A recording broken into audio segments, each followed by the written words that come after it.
are now looking at a 2025 Ford Transit Custom Sport short wheelbase van in magnetic grey with racing decals. Why? Because this erstwhile builder's van has fallen victim to the two trendiest fads in today's car world: sport badges and black paint. Allow me to explain.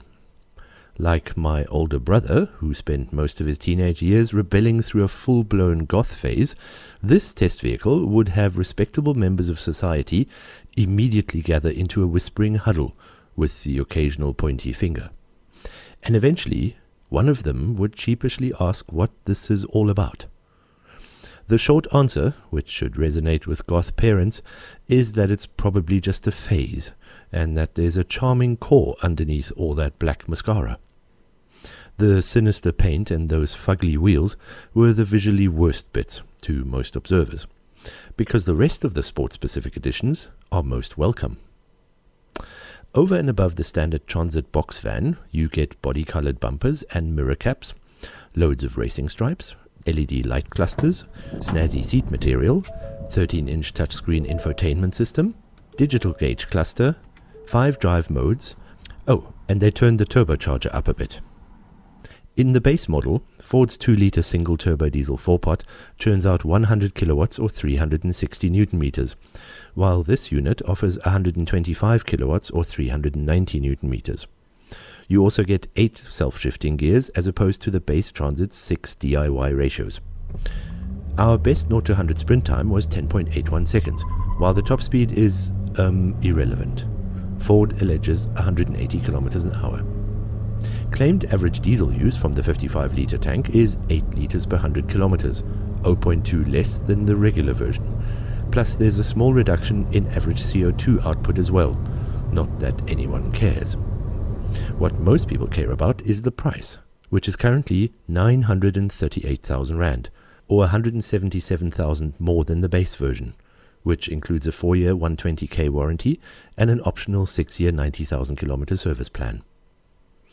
By the way, a basic Transit van only comes in white, while sport buyers have other hues to choose from. Silver, black, this magnetic grey, blue and red, which all appear to be metallic, while white and light grey seem flatter in their finish. It's also worth noting that the various decals or stickers are always dark grey and matte.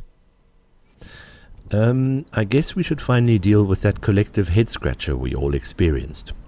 Who exactly is this vehicle meant for?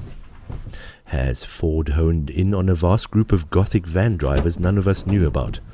Or are they targeting companies who want to lift the street cred of their logistics fleet? I'm not alleging that this product is pointless or terrible, far from it. It just seems so incredibly niche. The brochure talks of dynamic flair and racy, eye-catching changes, none of which we can argue with. Nor do I want to, because it might seem bizarre to plaster a painter's van with sporty trinkets, but it certainly attracted a lot of attention. During my half-week stint with this vehicle, I chaired many hands-on inspections of this Transit Custom Sport, as there was a steady flow of interested parties, including my infatuated 7-year-old kid with some of her grade 1 homies.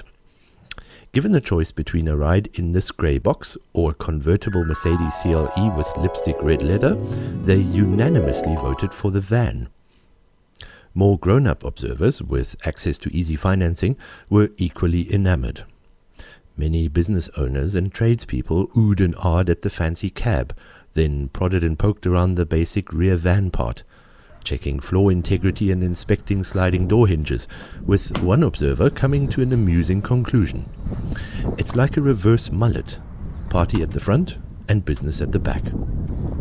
I begged every single audience member for their best guess at who would buy this van, and most of them ended down a similar vein.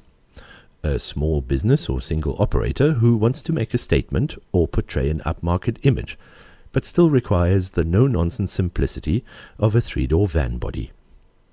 Of course we guess, and sincerely hope, that Ford might sell a few of these to large fleet operators and their lucky drivers, although it's highly unlikely, as they tend to shop on price.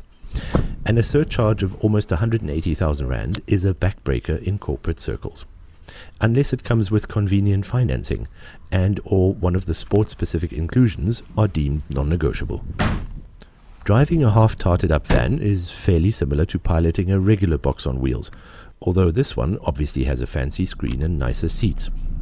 Handling and braking are most acceptable in the commercial vehicle context. Our test car seemed well built and fairly quiet, while the engine and gearbox were smooth and pretty punchy. The turning radius is excellent, as it should be for something which tends to live in tight back roads and cramped service entrances.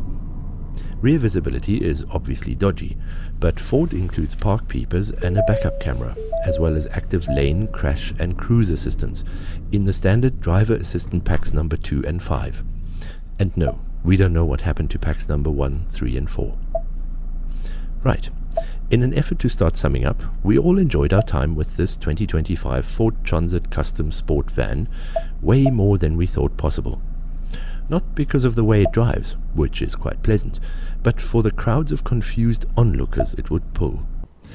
And if you have a definitive answer as to who should buy this A-Team van, please let us know in the comments below. Thanks so much for watching.